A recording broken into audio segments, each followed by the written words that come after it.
Hello everyone, कैसे हैं आप लोग। मैं हूं अभिषेक श्रीवास्तव और स्वागत करता हूं आप सभी का राइज इंडिया इनोवेशन एकेडमी पे। और अपना यूट्यूब हैंडल नेम है राइज इंडिया विद राजा। आज हम शुरुआत करते हैं अपनी राष्ट्रपति को पढ़ेंगे। आर्टिकल्स थे हमारे। आर्टिकल्स हैं 52 से लेकर 62, जिन्हें हम कहते हैं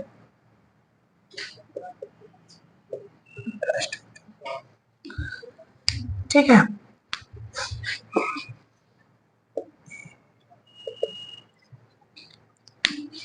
आर्टिकल 52 से लेकर आर्टिकल 62 तक आज समझेंगे। और राष्ट्रपति भारत के बहुत ही अभिन्न अंग हैं, आप सब जानते हैं। इन्हीं के बारे में समझेंगे कि इनके बारे में आर्टिकल्स में क्या क्या प्रावधान किए गए हैं। ठीक है। आज राष्ट्रपति समझने से पहले हम कुछ चीजें और समझ लेते हैं। आप लोगों को पुरानी क्लासेस में आप देखेंगे तो मैंने एक ट्रायंगल ऐसे बनाया हुआ है। इससे मैंने समझाया था कि ये है जुडिशरी, ये है लेजिस्लेचर, ये है एग्जीक्यूटिव। यहाँ पे लोकसभा, यहाँ पे राज्यसभा, और इन्हीं के बीच में होते हैं हमारे राष्ट्रपति महोदय। तो राष्ट्रपति महोदय लेजिस्लेचर का तो पार्ट है, उसके साथ साथ कार्यपालिका के भी क्या है, पार्ट है। अब आपको लग गया होगा कि कार्यपालिका तो नहीं बताया था उस दिन, है ना। कार्यपालिका का मेल मतलब यह है कि जब आप आगे चलकर आर्टिकल्स में पढ़ेंगे अध्यादेश, क्या पढ़ेंगे, अध्यादेश। तो अध्यादेश में देखेंगे कि जब लोकसभा और राज्यसभा जब सत्र में नहीं है, तो उस समय जब कोई कानून लाना है तो हम किसके तहत लाते हैं, राष्ट्रपति उसको अध्यादेश ले आता है। तो इसका मतलब कि राष्ट्रपति के द्वारा किया गया कोई भी कानून जब एग्जीक्यूटिव पर लागू हो जा रहा है तो उसका कार्यपालक अधिकारी भी कौन है, वो भी राष्ट्रपति है। कार्यपालिका में हम दो चीज पढ़े थे, एक था नॉन गवर्नमेंट और एक था गवर्नमेंट, एक सरकारी और एक गैर सरकारी। तो राष्ट्रपति किस में आएंगे, सरकारी में कि गैर सरकारी में, गैर सरकारी में आएंगे। क्यों, एक निश्चित समय के लिए हैं, आए हैं और फिर मतलब अस्थायी है, परमानेंट थोड़ी ना है कि आए हैं और रिटायर्ड होकर 60 साल में जाएंगे, ऐसा तो नहीं, कैसा है, नहीं है ना। तो यही समझते हैं। शुरुआत करते हैं अपना आर्टिकल्स की हम लोग।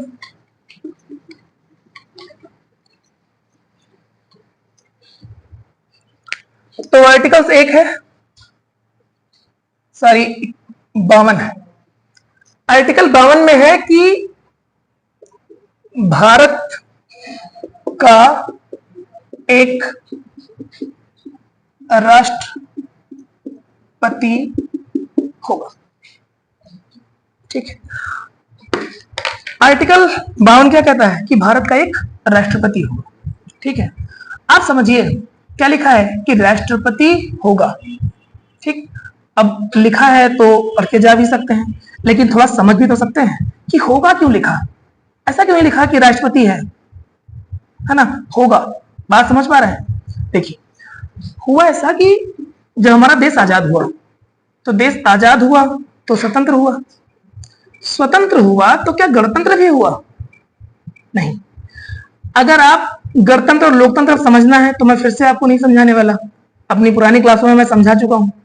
जाके प्रस्तावना वाले वीडियो में आप देख सकते हैं कि लोकतंत्र क्या होता है, गणतंत्र क्या होता है। ठीक है, सिंपल सी बात है। मैं थोड़ा सा अगर बता भी दूं तो जब सरकार का मुखिया, किसका, सरकार का मुखिया जनता द्वारा चुन के आता है तो हम कहते हैं लोकतंत्र। जब देश का मुखिया जनता द्वारा चुन के आता है तो हम क्या कहते हैं, हम कहते हैं गणतंत्र। तो ये जो राष्ट्रपति है देश के मुखिया है, अपने राष्ट्र के मुखिया हुए ना ये। तो क्या जब हमारा देश आजाद हुआ था तो क्या उस समय राष्ट्रपति तुरंत बन गए थे, नहीं। तो उस समय कैसे चल रहा था, उस समय भी एक वायसराय बनाए गए थे, याद है आप सभी को। भारत के अंतिम वायसराय, नहीं माउंटबेटन नहीं, उसके बाद करेक्ट सिराज गोपालाचारी। कौन है, सिराज गोपालाचारी। लेकिन सिराज गोपालाचारी को क्या हमने चुना था, क्या इलेक्शन हुआ था, नहीं। वो महारानी के एक अध्यादेश पे, एक उनके पावर पे, उनके अथॉरिटी पे या उनके आदेश के अनुसार वो आके वहां गद्दी पे बैठ गए थे और संचालित कर रहे थे। बात समझ पा रहे हैं। ठीक है, चुने हुए व्यक्ति नहीं थे, एक मनोनीत व्यक्ति थे। ठीक, तो क्या हम कहेंगे उस समय हमारा भारत गणतंत्र था? नहीं था। तो गणतंत्र कब बना? आप देखेंगे कि जब हमारा देश का संविधान लागू हुआ, कौन सी डेट थी वो? 26। जब लागू हुआ 26 जनवरी 1950, है ना? अपनाया मैं नहीं पूछ रहा हूं, लागू पूछ रहा हूं। तो 26 जनवरी 1950, ठीक है। 26 जनवरी 1950 से 2 दिन पहले 24 जनवरी हमारे यहां राष्ट्रपति को सर्वसम्मति से क्या कर लिया गया था? चुन लिया गया था। बात समझे? क्योंकि अब सर्वसम्मति का मतलब कैसे? वही जो लोग क्या थे, संविधान सभा में थे, वो भी तो देश के द्वारा ही प्रतिनिधि वहां भेजे गए थे चुन के, प्रत्यक्ष और अप्रत्यक्ष। याद आ रहा है? नहीं याद आ रहा है तो पिछली क्लास में जाइएगा, वहां देखिए, वहां समझ जाएंगे अच्छे से। डन। तो अब क्या है कि उनको चुन लिया गया, तो उनको क्या बना दिया गया? राष्ट्रपति बना के बिठा दिया गया। क्योंकि संविधान में क्या लिखा था आर्टिकल 52 में कि भारत का एक राष्ट्रपति होगा, वो पद कभी रिक्त नहीं हो सकता, कोई ना कोई वहां बैठा रहेगा। बात समझ पा रहे हैं? ठीक है, डन।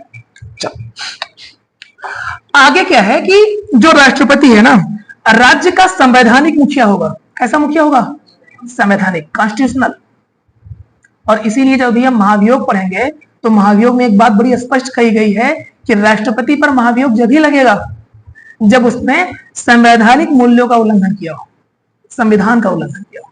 ठीक है भाई, आप ही संविधान के मुखिया हैं, संवैधानिक मुखिया आप ही उल्लंघन करेंगे, कैसे काम चलेगा? है ना? अगला क्या है कि चलिए आर्टिकल 53 पढ़ते हैं। अगला आर्टिकल,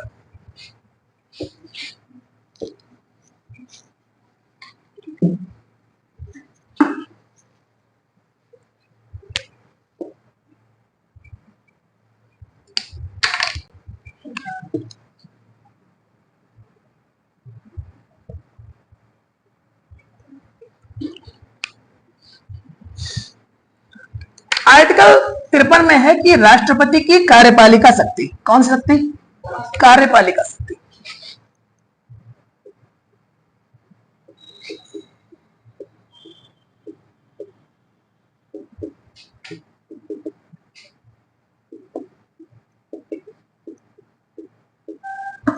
ठीक है, राष्ट्रपति की कार्यपालिका शक्ति। देखो समझो, यह है कि समस्त कार्यपालिका शक्ति किसमें निहित होगी? राष्ट्रपति में।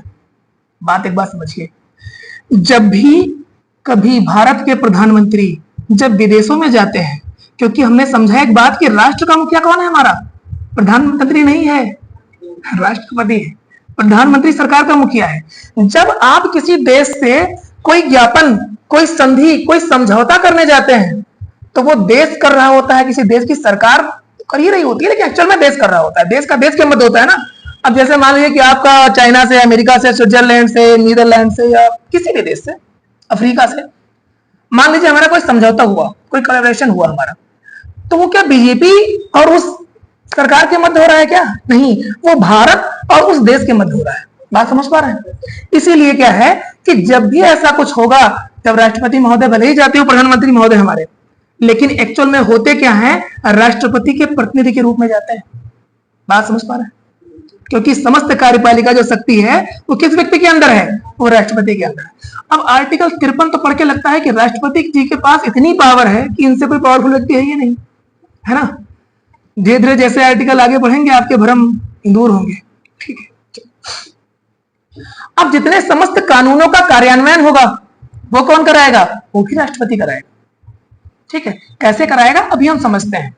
जैसे प्रधानमंत्री भले ही बने हैं, कोई भी चीज करना है, ठीक है, सारे नियम, सारी नियुक्तियां जो मेन है, मुख्य है, वो कौन करता है? सब राष्ट्रपति करते हैं। वो अलग बात है कि उसमें प्रधानमंत्री की मंत्रिपरिषद भी बीच में आती है, लेकिन सारे करते हैं। ठीक है, अगला क्या है कि केंद्र सरकार का जो प्रशासन है उसकी भी मुख्य भूमिका में कौन रहेगा? वहां भी राष्ट्रपति रहेगा। सब चीज मिला के एक बात समझ पाए हम कि कार्यपालिका की जो शक्ति है, उसका जो मेन प्रधान जो उसका है वो कौन है? कार्यपालक कौन है? तो राष्ट्रपति। बात समझ आ गई? अगला आर्टिकल है राष्ट्रपति का निर्वाचन।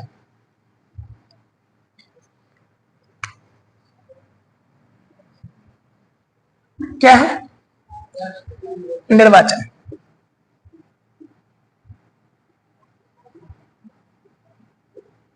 किसका? राष्ट्रपति का, प्रेसिडेंट का निर्वाचन। मतलब इनका निर्वाचन कैसे होगा? ठीक है, बात समझ पा रहे हैं? सिंपल सी बात है, कौन इनको चुनेगा ये भी तो मुद्दा है। ठीक, तो जान लेते हैं। इसमें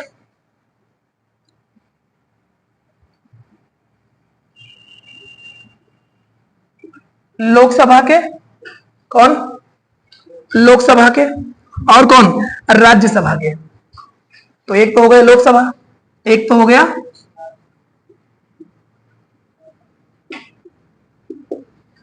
ठीक, और कौन होगा? जितने भी, जैसे प्रदेश है कोई, स्टेट भी तो अपने हैं। जैसे अपने यहाँ केंद्र में संसद होता है, वैसे ही अपने यहाँ राज्यों में क्या होता है? विधानमंडल होता है ना। तो राज्यों की विधानसभाएं, क्या? राज्यों की विधानसभाएं। अब देखो, विधानमंडल में दो पार्ट होते हैं। कौन से पार्ट होते हैं? दो पार्ट होते हैं। ठीक है, दो पार्ट में एक पार्ट होता है विधानसभा, एक होता है विधान परिषद। ठीक, तो इसमें किसको लिया जाता है? विधान सभा को लिया जाता है। समझे? बात समझ पाए? समझ पा? ठीक, तो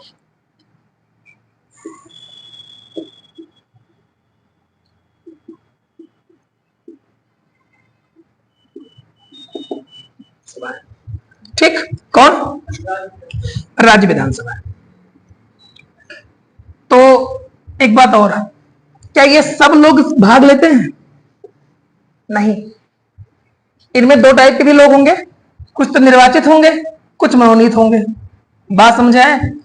तो इसमें जो मनोनीत हैं, इन सब में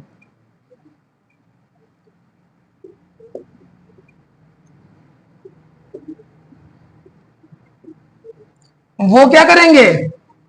भाग नहीं लेंगे। बात समझे?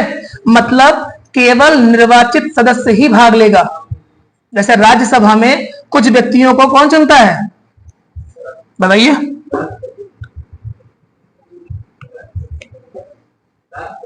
राष्ट्रपति। ठीक है, ऐसे ही विधानसभाओं में राज्यपाल ही मनोनीत करता है। ठीक, तो वहां पे हालांकि समझेंगे, एक आर्टिकल था 333 और 331, उसमें एंग्लो इंडियन की बात कही गई थी, जो बाद में हटा दिया गया। ठीक है, तो बाद में जब आर्टिकल आएगा तो समझ लेंगे। ठीक, अभी आप समझिए। तो समझ गए, लोकसभा, राज्यसभा, मतलब सिंपल सी बात, संसद के दोनों सदन प्लस राज्य की विधानसभाएं, इन सबके निर्वाचित सदस्य क्या करेंगे? भाग लेंगे। ठीक, अगला आर्टिकल है आर्टिकल 55। 55 में क्या है?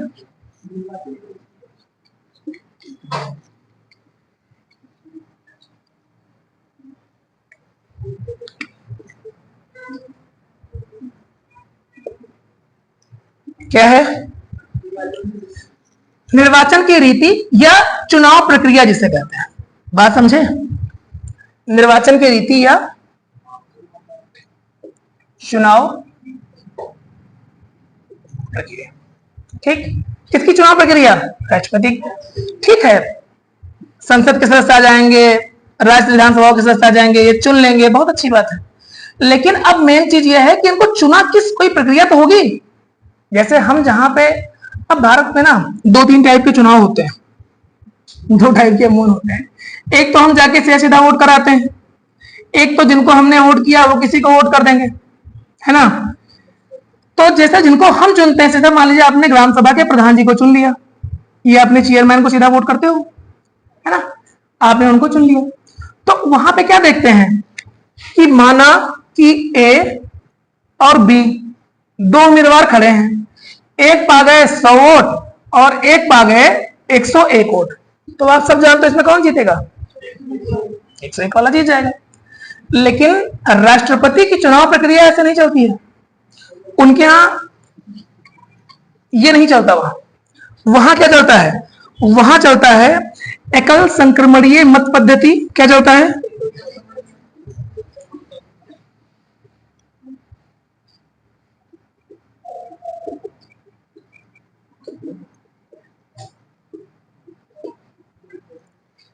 क्या चलता है? एकल संक्रमणीय, ठीक है, मत पद्धति। और एक क्या चलता है? समान अनुपातिक मत पद्धति, ठीक है।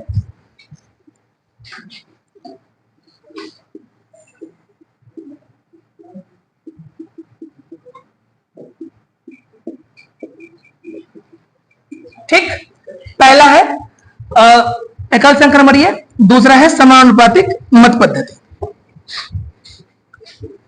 इसमें क्या होता है थोड़ा ये भी जान लेते हैं। पहली बात तो जिस राज्य का चुनाव चल रहा है, ठीक, मतलब चुनाव नहीं चल रहा है, राष्ट्रपति तो पूरे देश में होते हैं, जो राज्य है, क्या है, जो राज्य है। अब जैसे मान लीजिए कि उत्तर प्रदेश एक राज्य है, समझ में आ रहा है? उत्तर प्रदेश राज्य में सबसे मेन चीज क्या होगी? सबसे मेन चीज ये होगी कि यहाँ की एक जनसंख्या होगी, जनसंख्या होगी ना, तो उस जनसंख्या में, और आपको ही पता है कि हमारा है विधानसभा के लोग ही भाग लेंगे, तो पहले क्या करेंगे कि उत्तर प्रदेश की जनसंख्या से उतने विधायकों को भाग दे देंगे, हर व्यक्ति का मूल्य निकल के आ जाएगा, ठीक है। तो जब मूल्य निकल के आ जाएगा कि एक विधायक बराबर इतने वोट, ठीक, उसके बाद क्या करेंगे कि हर प्रदेश का अलग अलग, जैसे यूपी में क्या है 403 विधायक है ना, लेकिन 80 सांसद हैं, एक बात जानते हो? तो 80 सांसद अगर हैं तो अब 80 सांसदों का भी तो मतमूल्य निकाला जाएगा। वो कैसे निकालेंगे? सेम प्रोसेस, सारी जनसंख्या से भाग दे देंगे। बात समझ में आई? अब अगर इतना हमने कर दिया तो एक्चुअल में क्या निकल के आया? उस मत का मत पद्धति निकल आया। माना कि जो एमएलए हैं, कौन है, उनका मत का मूल्य है 500, एमपी के मत का मूल्य है 1200। मान लेते हैं कि ऐसे आता होगा कुछ, जाहिर सी बात है सांसद लोग का ज्यादा ही आता होगा, है ना, तो ऐसे निकाल लेते हैं, हो जाएगा बात। कैसे ज्यादा आएगा? जैसे यूपी में 80 सांसद हैं तो है तो ज्यादा आएगा ही, सिंपल सी बात है ना। उसमें क्या है कि और 403 से भाग करोगे, फिर 80 से भाग करोगे तो ज्यादा क्वांटिटी किसके साथ आएगी? सांसद के साथ आएगी, सिंपल सी बात, ठीक है। एक क्या तरीका है? तो एक तो पहला तरीका ये है, ठीक। अब निकल आए, जैसे आप सुनते होंगे कि वो राष्ट्रपति महोदय हैं, वो 1 लाख वोट से जीते। अब 1 लाख वोट तो भाग ही नहीं लिए थे, 5 लाख, 3 लाख, 2 लाख वोट से जीत गए राष्ट्रपति। और एक्चुअल में जो भाग लेते हैं वो लगभग 4800 से 5200 के करीब में रहते होंगे, 5000 समथिंग करीब में। एक्चुअल डेटा भी मुझे याद नहीं, मैंने देखा नहीं, ठीक है। अब इतना जान लीजिए, मतलब निकाल लेंगे कि इतने निर्वाचित हैं, वही सब रहेंगे, तो लगभग इतना कुछ निकलेगा, लगभग 4800 4900 समथिंग ऐसे कुछ आएगा, ठीक है। आई थिंक अगर मैं सही हूं तो 4852 ऐसे कुछ करके था, ठीक। तो अब इतने ही लोग हैं, लेकिन आप सुनते हो कि 2 लाख मतों से जीत गए, तो 2 लाख मत एक्चुअल क्या होते हैं? बात समझ में आ गई? एक विधायक का मूल्य, मतलब एक विधायक ने जैसे वोट दिया है, तो एक विधायक ने वोट नहीं दिया है, वो 500 लोग गिना जाएगा। एक एमपी ने वोट किया है तो 1200 लोगों के साथ जाएगा। बात समझ पा रहे हैं? ये तो मैंने कम लिखा है, जनसंख्या हमारी बहुत है ना, आप निकाल ही सकते हैं। तो पहला तरीका तो ये हो गया। अब सबके मतों का मूल्य निकल आया। अब अगली बात क्या है कि ए, बी, सी और डी, मान लीजिए ये लोग राष्ट्रपति का चुनाव लड़ रहे हैं, ठीक है। तो जो भी व्यक्ति आएगा, मान लीजिए एमपी महोदय आए, तो इनको इनमें वरीयता देनी पड़ेगी कि हम नंबर 1 पे मान लो इनको वोट कर रहे हैं, नंबर 3 पे इनको कर रहे हैं, 2 पे इनको कर रहे हैं, 4 पे इनको कर रहे हैं। एमएलए महोदय आ गए, ये थे, ये आ गए, ये कह रहे हैं हम 4 पे इनको कर रहे हैं, 2 पे इनको कर रहे हैं, 1 पे इनको कर रहे हैं, 3 पे इनको कर रहे हैं। समझे? मतलब क्या निकाला जाएगा? वरीयता निकाली जाएगी। समझे? मतलब ऐसा नहीं है कि मैंने सिर्फ एक लोगों को वोट दे दिया। यहां वोट कैसा चलेगा? क्रम के अनुसार चलेगा। हालांकि जिसपे क्रम आगे का रहेगा उसका वोट समझा जाएगा। बात समझे? अब मान लीजिए कि ये बी वाले व्यक्ति हैं, कुछ यहां लिख देते हैं ऊपर। बी ए वाले जो व्यक्ति हैं, ये वाले व्यक्ति को ऐसा मानिए कि 5000 मत टोटल मिलने हैं। कितने मिलने हैं? 5,000 मत मिलने हैं पूरे वोट, मतलब टोटल मत ही 5,000 है, ऐसा मान लीजिए। अब एक नियम और चलता है कि पहली बात तो जीतेगा वो जिसमें जो 50% प्लस 1 वोट लेके आएगा, इसे हम जीता मानेंगे। बात समझे? अब ए बी सी डी सबके साथ चुनाव हुए, सबको लोग वोट करेंगे, क्रम से चुनेंगे। मान लीजिए कि पहले क्रम में ये को इतने वोट मिल गए। कितने वोट मिल गए? मान लीजिए कि 2501 वोट मिल गया, तब तो ये जीत गए। बात समझे? लेकिन ऐसा तो संभव नहीं है ना भाई, और लोगों को तो मिलेगा, ठीक। और हो भी सकता है कि और लोगों को 200-300 भी मिले, इनको 2501 मिल जाए, वो भी सकता है। मान लीजिए कि इनको मिले केवल 2000 वोट। कितने मिले? अभी इनको 501 वोटों की और जरूरत है। समझ पा रहे हैं? अब इसमें से कोई तो होगा जिसका सबसे ज्यादा कम आया होगा। भाई एक का सबसे ज्यादा, फिर दूसरे 3, फिर 4, किसी का सबसे कम आया होगा। मान लीजिए कि ये बी वाले महोदय का सबसे कम आया था, तो इनके वोट को यहां से इनको बाहर कर दिया जाएगा कि आप इस फील्ड से बाहर निकल जाइए, ठीक है। अब कौन करेगा? अब एक व्यक्ति उसमें से जो बाहर निकल गए, तो इनके भी 200, 500, 400 कुछ वोट रहे होंगे, ठीक है। मान लीजिए कि इनके 400 वोट थे। कितने वोट थे? या मान लीजिए 600 वोट थे। कितने वोट थे? 600 वोट थे। अब 600 वोटों में क्या है कि 501 वोट इनको भी और चाहिए। अब देखा क्या जाएगा? वरीयता वही जो डाल रखा था कि उसके बाद ज्यादा इनको, भाई एक नंबर तो खत्म हो गया, जितने लोगों ने डी को एक नंबर दिया था उनका तो काम खत्म हो गया। अब दूसरे नंबर पे डी को रखा है कि ए को रखा है, ठीक है। तो जिसको दूसरे नंबर पे रखेंगे उसके वोट जाके उसमें मिल जाएंगे। अब मान लीजिए तीसरे राउंड में काम नहीं बनी, फिर क्या होगा? फिर एक व्यक्ति को और हटा दिया जाएगा, समझे? और अब लड़ रहे हैं कितने लोग? सिर्फ 2 लोग, ठीक। भाई इनको जैसे इनके वोट इधर आएंगे, ठीक, और 2 लोग लड़ेंगे क्या? अब इनको जैसे हटाया जाएगा, अब इनके वोट फिर 2 ही कम रह गए, या तो ये या तो ये। अब जाहिर सी बात है कोई ना कोई तो 2501 की क्रॉस कर ही जाएगा, 50% प्लस 1 कोई तो हो ही जाएगा, और जो हो गया वो जीत गया। वो बन गया कौन? वो बन गया भारत का राष्ट्रपति। फाइनल, वो बन गया भारत का राष्ट्रपति। तो ये होती है एकल संक्रमणीय मत पद्धति और समानुपातिक मत पद्धति। समझ गए आप लोग? ठीक। अगला चीज हम समझेंगे कार्यकाल। क्या समझेंगे? कार्यकाल। इसको हटा देते हैं पूरा।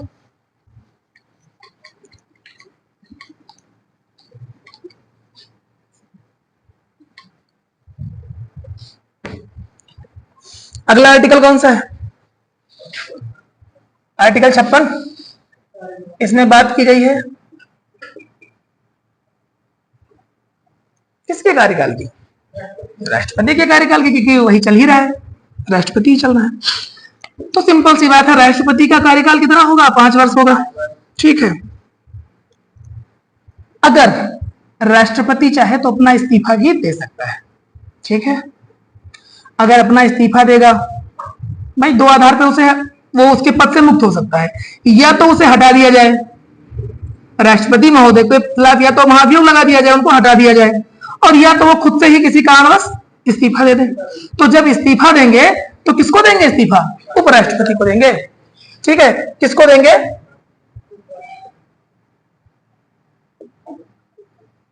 उपराष्ट्रपति, ठीक। कौन?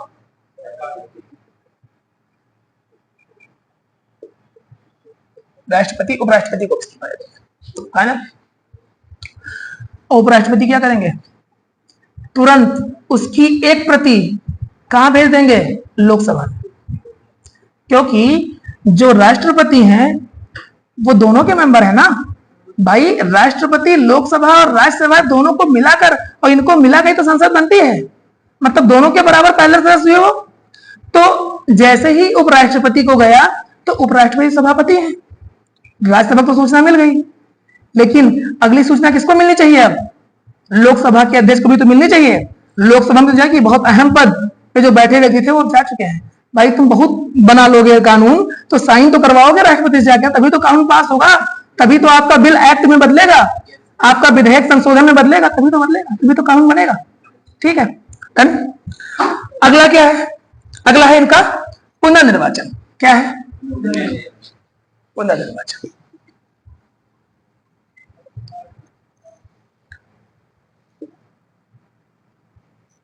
ठीक है।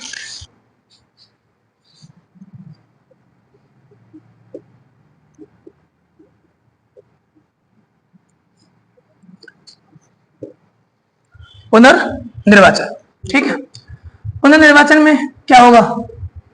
क्या राष्ट्रपति, भारत के राष्ट्रपति दोबारा चुनाव लड़ सकते हैं कि नहीं लड़ सकते हैं?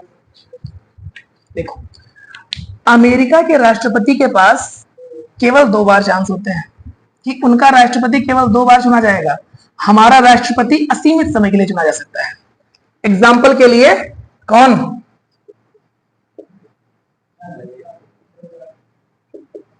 प्रसाद जी। ये 2 कार्यकाल तो वैसे थे, ये तो इलेक्टेड थे, है ना? और तो थे 2 साल, 52 में पहले आम चुनाव हुए, 50 से 52 2 साल ऐसे चुन भी तो लिए गए थे। अब मनोनीत नहीं, चयन कहा जाएगा उनको, चयन किया गया, है ना, चुन लिया गया 2 वर्ष के, तो लगभग इनका कार्यकाल कितना हो गया था? 12 वर्ष। ठीक है। तो हमारे यहां भारत में राष्ट्रपति के लिए दोबारा बनने का अवसर है, बिल्कुल है, सबके पास है, लेकिन एक आम सहमति है, ऐसा नियम नहीं है, आम सहमति है कि जो एक बार राष्ट्रपति बन जाता है दोबारा उसे वो नहीं बनता, किसी दूसरे को ही बनाया जाता है। ऐसे ही देखने को मिल रहा है लगातार, एक आम जो विचार आप देखेंगे लगातार, तो लगातार आपको एक ही राष्ट्रपति मिलेंगे, एक कार्यकाल का ही राष्ट्रपति मिलेगा, 2 कार्यकाल राष्ट्रपति के नहीं आ रहे हैं। ठीक है। तो ऐसी आम सहमति है, लेकिन संवैधानिक रूप से ऐसा कुछ नहीं है। अगर आज चाहें तो अभी हमारी मुर्मू जी हैं राष्ट्रपति, वो चाहें तो अगला सत्र में राष्ट्रपति हो सकती है, कोई दिक्कत नहीं है। 3 बार बने, 5 बार बने, जब तक चारपाई पे रहे तब तक राष्ट्रपति, कोई दिक्कत नहीं। आप अगर बेड पे बेड रेस्ट भी कर रहे हैं तो भी कोई दिक्कत नहीं। ठीक, समझ पा रहे? चलिए, अगला आर्टिकल कौन सा है? आर्टिकल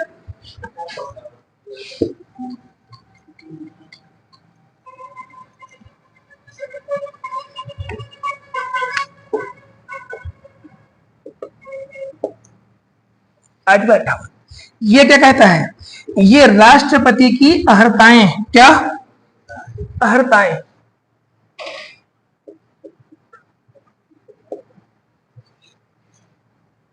अर्हताएं, क्या अर्हताएं। ठीक है। अर्हताएं क्या होता है? एलिजिबिलिटी। अंग्रेजी समझते हो ना? अभी तो बड़ा दर्द हो गया है कि लोग हिंदी नहीं समझ पाते, अंग्रेजी समझ जाते। थोड़ा सा संवैधानिक जो शब्द होते हैं थोड़ा कठिन भी होता है। योग्यता आप कह सकते हैं एक हिसाब से। ठीक है। कि कौन होगा जिसको राष्ट्रपति जो बन सकता है भारत का? तो पहला नियम क्या है कि वो भारत का नागरिक होना चाहिए। ठीक है। दूसरा नियम क्या कहता है? पहला क्या हो? नागरिक हो। कहां का? भारत का। अगला क्या रखता हो? 35 वर्ष की उम्र रखता हो। और क्या हो?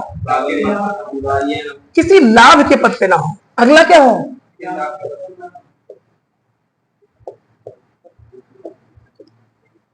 और क्या हो?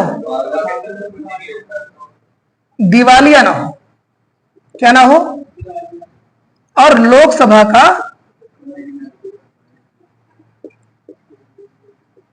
सदस्य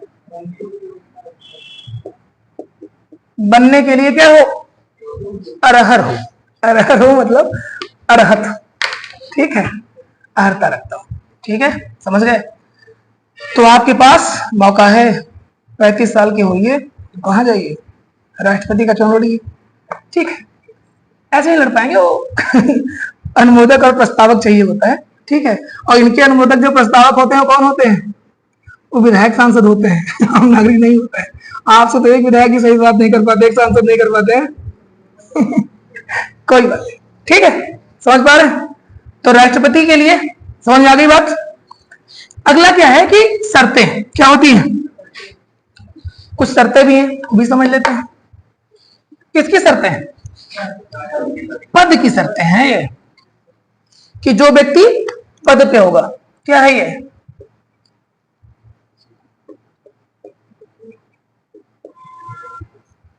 पद की क्या होगा? शर्तें।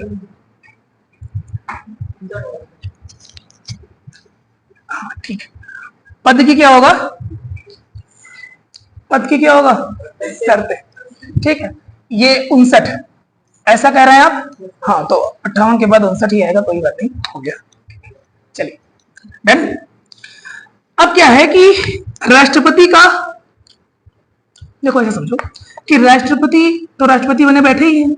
अब ऐसा नहीं हो जाएगा कि 2-3 पद और ले लें, है ना, कि पता लगे राष्ट्रपति जी राष्ट्रपति बने हैं, अब प्रधानमंत्री बने जा रहे हैं, सांसद वाला पद भी ले रहे हैं कि हम सांसद भी हैं। ऐसा नहीं हो पाएगा। ठीक है, आप एक पद ही ले पाएंगे, या विधानसभा में करो विधेयक बना दो ये सब नहीं होगा। और एक बात कि जो राष्ट्रपति को वेतन और भत्ते मिलेंगे ना, वो कहां से मिलेंगे? भारत की संचित निधि से मिलेंगे। और इस पे कोई डिबेट सॉरी, इस पे कोई डिबेट नहीं होती है। Done, final.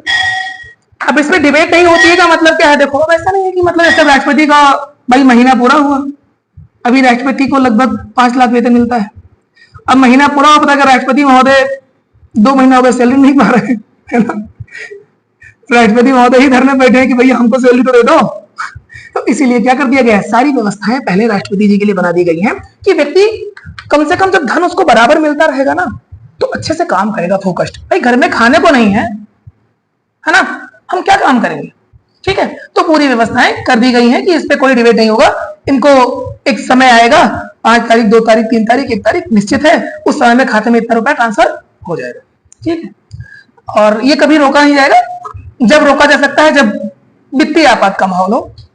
ठीक है, वित्तीय आपात जब पढ़ेंगे तो समझेंगे, ऐसा कर सकते हैं, लेकिन ऐसे नहीं होगा कि आपने कोई भी आपातकाल लगा के आप रोक दिए। जब वित्तीय आपात मतलब स्थितियां ऐसी हो जाए कि राजस्व बढ़ जाए, तब। अगला क्या है? आर्टिकल 7। आर्टिकल 7 में क्या है?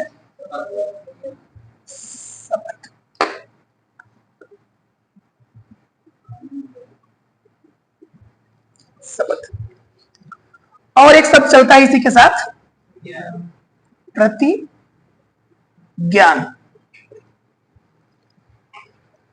अब देखो, शपथ और प्रतिज्ञान क्या है? कुछ नहीं है। शपथ मतलब मैं अमुक ईश्वर को साक्षी मानकर, ठीक है, या ईश्वर की शपथ लेता हूं कि मैं विधि द्वारा स्थापित अपने संविधान प्रतिरक्षण संरक्षण करूंगा। आप समझ पा रहे हैं? दूसरा तरीका क्या है कि हो सकता है मैं किसी ईश्वर को ना मानूं, ऐसा भी तो हो सकता है। भाई मुझे किसी ईश्वर में आस्था ही नहीं है, मैं नास्तिक हूं, ये भी तो हो सकता है कि बात के भाई हमारे सबको छूट है ना। आर्टिकल 25 आपको छूट देता है बढ़िया जबरदस्त कि आपने अंतःकरण से धर्म को मानिए। अब किसी के अंतःकरण में धर्म आ ही नहीं रहा है तो क्या मान ले? ठीक, हाँ, तो वो क्या करेगा? वो प्रतिज्ञान करेगा कि मैं अमुक प्रतिज्ञान करता हूं, ठीक है, कि भारत के संविधान के प्रति सच्ची निष्ठा और श्रद्धा रखूंगा। ऐसे बात समझ आई? तो ये क्या होती है? ये होती है शपथ। अगला आर्टिकल है आर्टिकल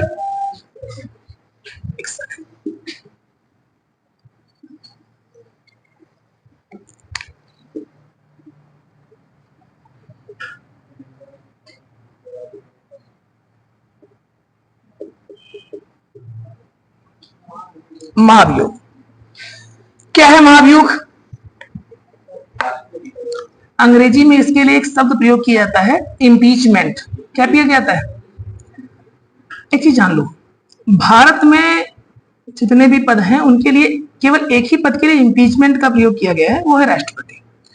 बाकी जो बड़े पद हैं उनके लिए रिमूवल का प्रयोग किया गया है। किसका प्रयोग किया गया है? रिमूवल का। फाइनल। रिमूवल मतलब होता है, उसकी हिंदी होती है पदच्युति होती है, ठीक है, पद से हटाया जाना। ठीक है, यहाँ पे क्या किया गया है? महाभियोग। ठीक है, अब महाभियोग कब लगाया जाएगा? पहले मुद्दा तो ये है, केवल एक शर्त है जब आप राष्ट्रपति पर महाभियोग लगवा सकते हैं, और वो शर्त है संविधान का उल्लंघन। किसका उल्लंघन? संविधान का उल्लंघन। ठीक है, अब अगर ऐसा हो रहा है तो क्या होगा? अगर ऐसा हो रहा है तो ऐसे नहीं लग जाएगा, किसी भी एक सदन में क्या करा जाएगा? पहली बात तो सूचना दी जाएगी राष्ट्रपति को, दूसरी बात किसी सदन में प्रस्ताव लाया जाएगा। क्या लाया जाएगा? प्रस्ताव लाया जाएगा कि हम राष्ट्रपति को हटाने वाले हैं, ठीक है, और ये ऐसा संविधान संशोधन हो जाएगा, समझ लो 2/3, और 2/3 ये उपस्थित का नहीं है, टोटल का है। मतलब टोटल का 2/3 इसका और 2/3 उसका, 2/3 लोकसभा और 2/3 राज्यसभा। और एक चीज और तो जानते ही हैं आप लोग कि सारे लोकसभा के राज्यसभा के मेंबर वहां जाते कहां हैं? कितने सेलिब्रिटी बनते हैं ये तो इधर जाते ही नहीं है ना। बहुत से सेलिब्रिटी ऐसे भी हैं जिनके ऊपर आगे हम पढ़ेंगे आर्टिकल्स में कि एक तरीका है कि अगर 2 महीने से ज्यादा, 60 दिन से ज्यादा अगर कोई उपस्थित नहीं होता है सदन में तो उसको हटाया जा सकता है। कोई लोगों के खिलाफ तो नोटिस भेजनी पड़ी संसद को कि देखो अब हटा ही देंगे, चले आओ चुपचाप संसद में, समझे बात? ऐसा भी करना पड़ता। तो जो सेलिब्रिटी बन जाते हैं अमूमन नहीं जाते, मैं सबकी बात नहीं कर रहा हूं, अमूमन नहीं जाते, ठीक है, बात समझ पा रहे? हाँ, पता नहीं कोई जाता ही हो चुपके चुपके चलो, जाता हो, कुछ बोलता रहो, बैठा रहता हो, चला आता हो, मीडिया में आ ही नहीं रहा, हम लोग भी नहीं समझ पा रहे हैं, है ना, कोई बात नहीं। फिर अगला क्या है, देखो, जैसे ही एक सदन में जाएगा, माना ऐसा समझ लो कि मान लो ये आया था राज्यसभा में, कहा आया था, जैसे ही आएगा और इसको 2/3 से पास करेगा ये, तुरंत लोकसभा, कौन? लोकसभा अन्वेषण एजेंसी बन जाएगी। समझ में आ रहा है? जांच करेगी कि जो राष्ट्रपति महोदय पर जो संविधान उल्लंघन के जो लगे हैं, ठीक है, आरोप, वो क्या है? अगर ऐसे आरोप हैं तो क्या सही है कि झूठे है? अगर सही है तो फिर क्या करेगी? फिर इसको भी 2/3 से पास करना पड़ेगा, और अगर दोनों ने एक बार पास कर दिया फिर राष्ट्रपति महोदय, ठीक है। अभी तक भारत में फिलहाल ऐसा नहीं हुआ है ना, हो भी ना ऐसा यार, बहुत बड़ा, बहुत अच्छा पद है। अगली बात समझते हैं कि रिक्ति क्या है 62 में। यह अंतिम आर्टिकल है राष्ट्रपति का।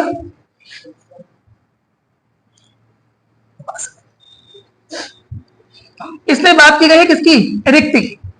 रिक्ति क्या होगा? मतलब अगर किसी भी कारणवश किसकी रिक्ति हो जाए, राष्ट्रपति महोदय, अभी तो बताया ना कि 2 कारण है, एक तो हमने समझ लिया इस्तीफा दे सकते हैं, पिछले आर्टिकल में समझ लिया, एक समझ लिया कि इनको हराया भी जा सकता है महाभियोग के द्वारा।